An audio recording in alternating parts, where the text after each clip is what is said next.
Le lycée Pierre-Savorgnan de Brazza est pris d'assaut ce matin 21 juin par les élèves venus de tout horizon de Brazzaville pour affronter les épreuves écrites du baccalauréat général, session de juin 2022.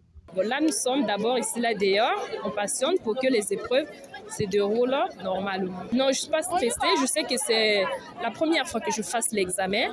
Il y a toujours mon frère qui a fait l'examen l'année passée, il m'a dit on ne doit pas être stressé. Je me suis préparée comme on faisait en classe. Monsieur disait on ne doit pas tricher, donc il faut être concentré et je sais que le bon Dieu nous viendra en aide. Je me suis préparé déjà durant 9 mois, j'ai étudié, j'ai appris. Et surtout, ce n'est pas ma première fois de faire l'examen. Donc, j'ai un peu de l'expérience aussi sur ça. Bon, la fois passée, ça n'a pas marché parce qu'il y avait un peu certains trucs qui ne marchaient pas. Mais l'année là, j'ai essayé d'adapter, d'améliorer le travail. Mais là, je crois que ça va aller. Là, je me sens en forme quand même à 75%. J'ai lu, j'ai prié. J'ai pris le temps de reviser, de revoir mes leçons comme il le faut et comme il le doit. Effectivement, je suis au point. Fouillement, vérification des noms sur la liste et contrôle à l'entrée des salles. Bref, les derniers détails sont passés au peigne fin. Le ministre de l'Enseignement général, qui a officiellement lancé les épreuves écrites, en a profité de cette occasion pour prodiguer quelques conseils à ses futurs étudiants. Nous avons bon espoir que le Congo ne viendra jamais à manquer de ressources humaines de qualité, puisque la relève est ainsi préparée. Nous vous souhaitons ainsi bonne chance et un bon succès au baccalauréat, session de juin 2022.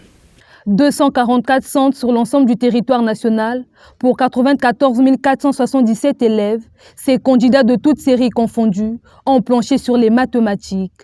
Satisfait du climat apaisé qui règne dans chacun des centres visités, le ministre a rassuré les candidats dont les noms et prénoms ne figurent pas sur les listes officielles. Il leur promet un traitement spécial. Ce matin qu'il y a beaucoup de satisfaction dans l'air. Satisfaction justifiée par le fait que le gouvernement s'était engagé à organiser de façon régulière et permanente des examens d'État propres. Et nous en avons encore la preuve cette année. Et donc, commencer déjà par saluer ce travail du gouvernement et puis s'engager fermement dans la vision du chef de l'État, son Excellence M. Denis Sassou Nguesso, quant à la prise en charge de cette jeunesse scolarisée. Et jeunesse qui devrait connaître au travers de cet examen qui s'organise à partir de ce matin, son avenir, qui va construire son avenir aussi au travers de l'obtention, on le souhaite, de ce premier diplôme universitaire. Et c'est dans ces conditions que je vous redis toute la satisfaction qui est la nôtre ce matin, au regard de la tournée que nous avons effectuée ce matin dans la ville de Brazzaville. Nous avons le retour des différents chefs de jury qui sont partis dans les différents centres. Soit dit en passant, il y a 244 centres sur l'ensemble du territoire national. Nonobstant les 2 centres que nous venons de créer au centre universitaire, au CHU de Brazzaville, parce que là également nous avons quelques enfants malades qui sont pris en charge ce matin. Mais pour le reste, je peux vous rassurer de ce que tout se déroule bien. Les épreuves ont été effectivement lancées sur l'ensemble du territoire national à 10 h.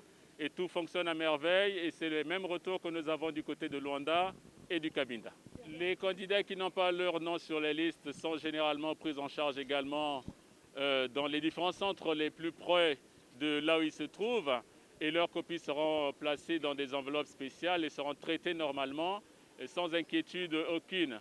Et il faut dire aussi au sujet de ce que vous évoquez comme fait insolite de ce matin, eh bien, il arrive comme ça des marchands d'illusions qui se mettent en travers de notre système éducatif et qui promettent monts et merveilles à des jeunes candidats, quelquefois qui mordent à l'appât. Mais effectivement, là, vous évoquez un cas pertinent puisque celui-là a été pris.